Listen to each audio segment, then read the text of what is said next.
Bogotá.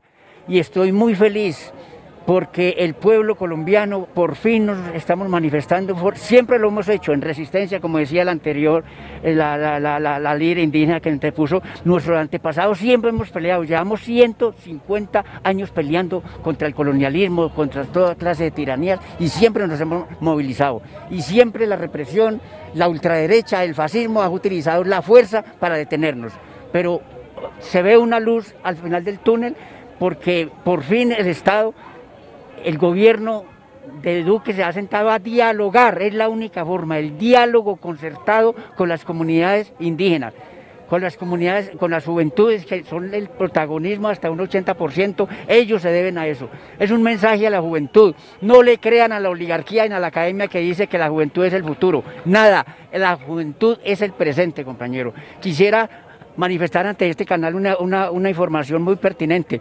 Yo soy poseedor junto con 35 familias de 600 hectáreas en el departamento de Córdoba, en el predio de Levante. Somos 35 familias, mediante la ley 1448 logramos esos predios, soy el único ausente por el temor a que me maten, pero ya he cambiado el miedo por la rabia y la indignación y me he decidido volver a mi parcela a fundar una Universidad de la Paz, como lo estamos haciendo en este artículo que les voy a mostrar del Espectador, donde ya hay 13 lugares en el país donde las víctimas estamos conformando universidades por la paz. Buscamos articularnos con la justicia transicional, una universidad para restaurar los lazos rotos por la guerra.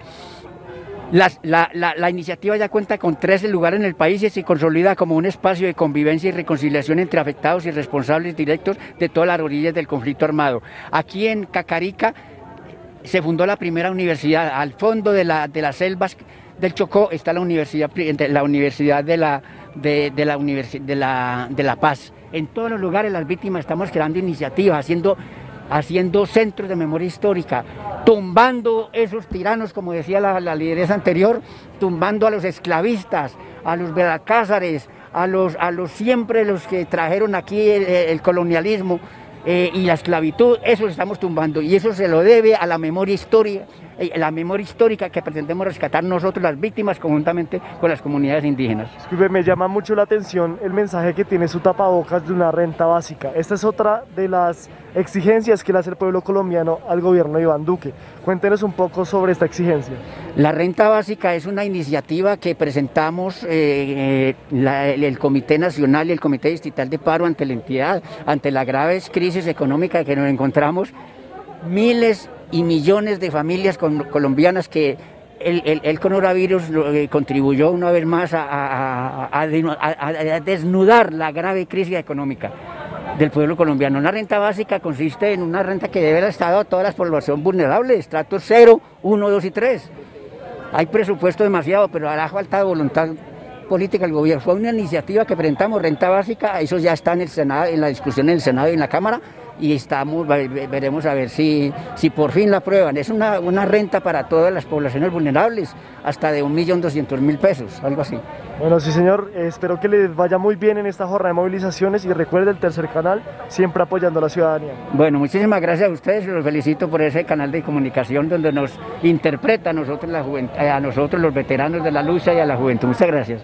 Con mucho gusto, bueno, como ustedes lo pudieron ver, otra persona que se acercó aquí a en este momento quisiera pasarle el micrófono a nuestra compañera Sandra Chindoy, quien tiene otra lideresa indígena, quien nos va a comunicar un mensaje sobre el pueblo Misak. Adelante, Sandra. Bueno, muchas gracias. Entonces aquí seguimos convocando a las voces que se han unido desde los diferentes pueblos indígenas para apoyar este acto de resistencia, este acto de lucha que ha realizado esta mañana el pueblo Misak. Tenemos aquí a la compañera Ángela, te agradecemos si te presentas, por favor. Navasti Escapamillan, mi nombre es Ángela Yulia Joquibio, yo pertenezco a la comunidad indígena Camtra y el día de hoy nos estamos movilizando, nos estamos uniendo y a la vez convocando a los demás pueblos en contexto de ciudad como Bogotá, en donde nosotros como pueblos debemos estar aún más unidos desde la inconformidad como el Estado nos ha venido vulnerando nuestros derechos como pueblo de origen, como pueblos de territorio. Además de eso, hemos estado en estas manifestaciones desde un símbolo, desde una unidad, desde el mismo tejido, en donde nuestros mayores sabedores, niños, jóvenes, nos han venido dando ese ejemplo, esa resistencia y esa lucha en donde hemos venido convocando desde la palabra, desde ese mismo pensamiento y todo lo que hemos venido reviviendo, existiendo, y además de eso poniendo nuestra voz de aliento, nuestra voz de resistencia en la lucha, en el mismo pensamiento como pueblos de territorio, y que además en nuestros territorios también se están uniendo en la voz, en la protesta, pero de una manera muy pacífica, muy de unidad, y que todo este proceso que hemos venido liderando, quiero que de corazón también quienes nos están escuchando se pongan ese mismo, la misma camiseta, en el mismo zapatos de nosotros, y nos escuchen, que nosotros pueblos de origen hemos permanecido en la lucha y en la resistencia. Guardia, guardia, fuerza, fuerza. Así es, guardia, guardia, fuerza, fuerza. Bueno, ¿y cuál es el llamado finalmente para el gobierno nacional? ¿Cuál es ese llamado al gobierno de Duque? ¿Qué le decimos los pueblos indígenas a él? Precisamente que escuche, y no solamente que escuche, sino que nos garantice todos esos derechos que, como han sido vulnerados, han sido prácticamente discriminados y explotados, que por favor se pongan en la mano, en el corazón, a ese llamado de que hacemos nuestros pueblos de orígenes, a esa resistencia, a esa lucha en cuanto a nuestros derechos, que siempre se ha mantenido en unidad, que cada vez que nosotros estemos en estos espacios, que por favor nos escuche, y en cada uno de nuestros territorios existe ese símbolo de respeto, de paz, de humildad y sencillez, y en general. Bueno, muchísimas gracias. Teníamos aquí a una lideresa del pueblo indígena Kamcha sentado acá en Bogotá, entonces seguimos acompañando a la minga de resistencia que nos ha convocado hoy en el marco del paro nacional. Gracias, Tercer Canal. Sandra, discúlpame, aprovechando que ustedes dos están aquí y sabemos que muchas de las personas que nos están viendo de pronto desconocen un poco de la cultura indígena, quisiera que nos hablaran un poco de estos artefactos que tienen en la mano, que hemos visto que casi todos lo tienen, y queremos saber qué representan.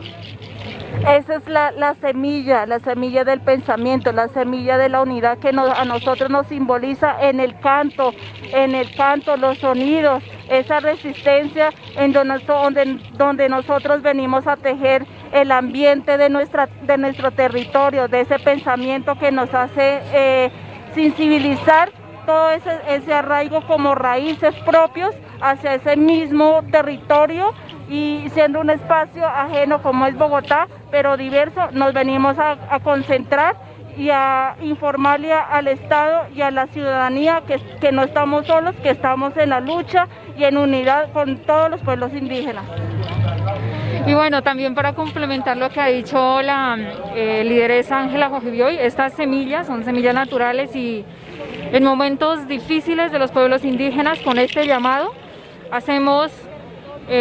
revivimos más bien a los espíritus para que nos acompañen en estas luchas. Entonces en las ceremonias nosotros hacemos estos sonidos ancestrales para que se levanten los espíritus, para que se levanten nuestros ancestros y se unan a nosotros.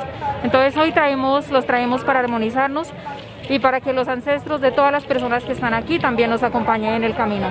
Siguiendo del concepto de que las personas, como bien lo decía una lideresa anteriormente, desconocen la cultura indígena que ha prevalecido en nuestro país, ¿pueden hablarnos un poco del colorido que representa la cultura indígena? Hemos visto que siempre están con objetos de muchos colores, sobre todo el morado, lo he visto que es un color predominante. ¿Nos pudieran hablar un poco más de qué significan estos colores para la cultura indígena?